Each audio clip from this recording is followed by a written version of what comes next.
Okay, first off, our players and our coaches are really looking forward to playing at home. It's been a while since we've been here, so we're excited about that. Playing a very good Ole Miss team.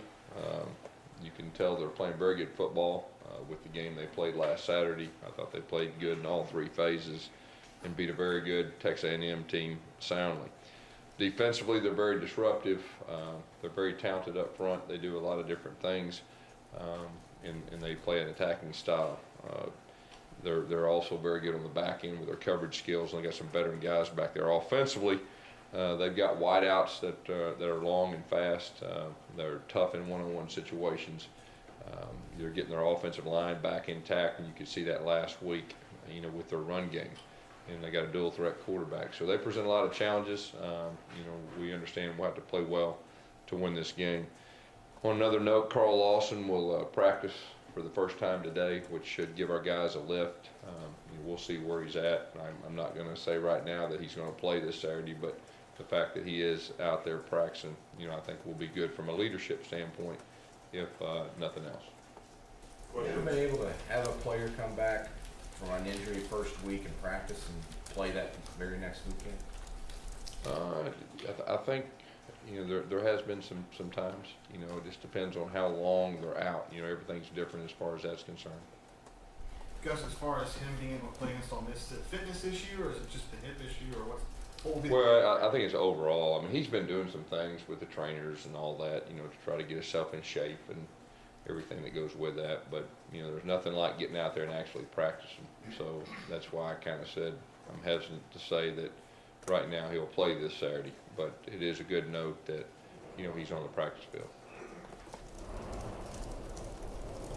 Will he do everything practice-wise? Yes. Talk about Carl. Is he excited about this? Really excited? Yes. Yeah. He definitely is. He's a competitor. It's been tough on him, and he's went through a lot. You think back at last year having to set out. That was tough on him, and coming back and getting injured, and he's went through a lot. But he's a kid of character, and he's a tough kid, and so he's excited to be back out there for his team. Coach, what kind of an impact has Carl had on his teammates, just as far as encouragement when he's on the sidelines making trips?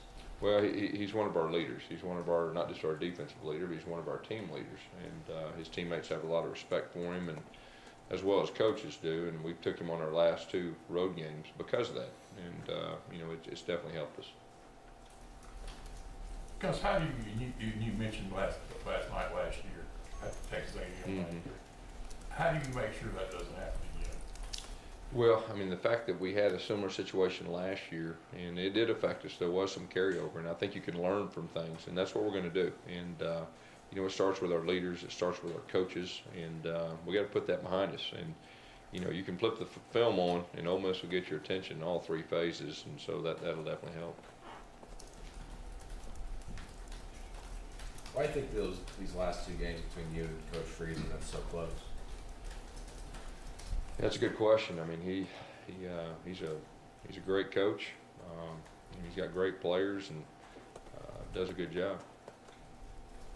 This is obviously a pretty emotional game for LaQuan Treadwell. What are you expecting out of him, and what do you think of just him? Well, he's one of the better players in the entire country, and he's a force. There's no doubt, and we got to have our attention on him. And he's a great player. What did you say to him after the injury? Did you reach out to him? Yeah, I reached out to Coach Freeze and just let him know that our thoughts and prayers were with him, and he's a class young man and a great person, and he's a great player. What do you see for the team this week coming off Saturday's loss? Have they been eager to get back out there? I think so. I mean, obviously they're disappointed. When we came back, we watched the film, and after we watched the film, we put it in our rearview mirror. That's behind us. There's nothing we can do about it now. We got to move forward and look forward. And those kids have responded, and they're ready to hit the practice field. And I know our coaches are too, and that's part of it. And like I said, we got to get better, and we're committed to doing that. And playing a very good opponent this week too, just to see where we're at. Yes, do you help, or do you try to help players tune out the noise around them when things go like they're going now? Yeah, well, it's all about you know, the relationships with the players and the coaches and how close a group is and how committed they are to getting better. And this group is a very close group, and they're going to continue to fight. They're going to continue to get better, and our coaches are in it with them. And so that's where we're at, and we will continue to get better. And I felt like we did in most phases last week, even though we got beat. You know, at the very end, there was some real positives that we can take from that game that we can use the rest of the season. Coach, you referenced putting the Arkansas game in the rearview mirror. As a coaching staff, what steps do you guys take to help the players do that? Well, you communicate, and it's about relationships. It's about being honest with them, and just making sure they know that we're in it with them. How was Sean kind of evolved? He's still thrown a touchdown pass, so how has he improved the last few games? Well, I mean, I think you can see it just the way he's managing the game, and you know, it's been 3 games since we've had a turnover. So I mean, he's protecting the football.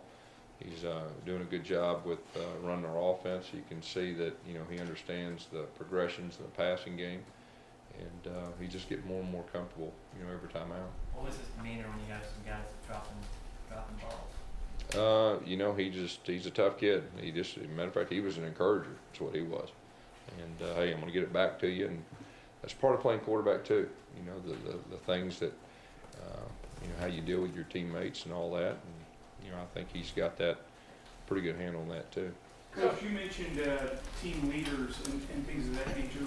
When it's kind of swinging the balance, the week of preparation leading up to that next game, how do you know if your leaders are doing what they're supposed to do, or what do you want to see from them as the week progresses? Well, you know right off the bat the way they approach their meetings and their attitude and everything that goes with that, and then you get out on the practice field. And that's part of being a leader. You know, whether things are good or not good or whatever, a part of a leader is being consistent. And we got some good leaders on this team, and there's no doubt in my mind that our guys will go out there and we'll have a good practice today. As you mentioned before, that some guys are kind of hard on themselves, and that's the competitor in them. And Ricardo seemed to be one of those guys after the game that seemed to be that way. That he was really being hard on himself with the drops and everything. How do you kind of talk to him about how he will react? Yeah, I mean, you know, he's extremely tough on himself. You know, he was down, but hey, that's over with. Now we got to move on. He's going to get plenty of chances the rest of the year, and you know, he's one of our impact players, and he's going to make a lot of plays for us the rest of the year.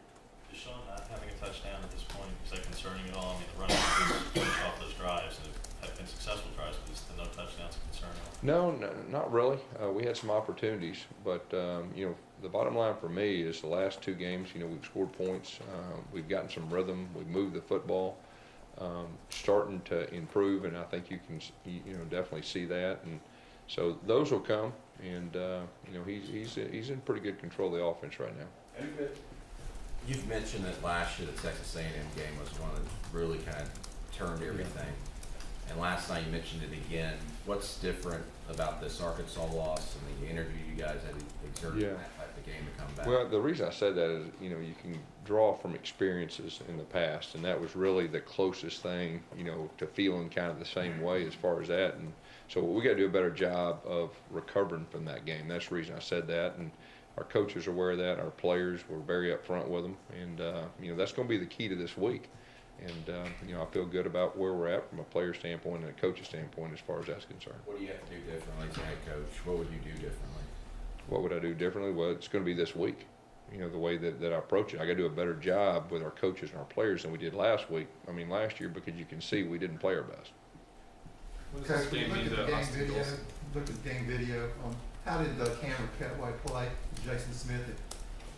Jason Smith made a couple plays, big plays, and so that was encouraging too. And Petway, you know, he caught his first ball, and you know, he ran over 2 people and got the first down. And he's a guy that, you know, his role in that area could expand more. And you know, he's still a freshman and he's learning, but he did a good job.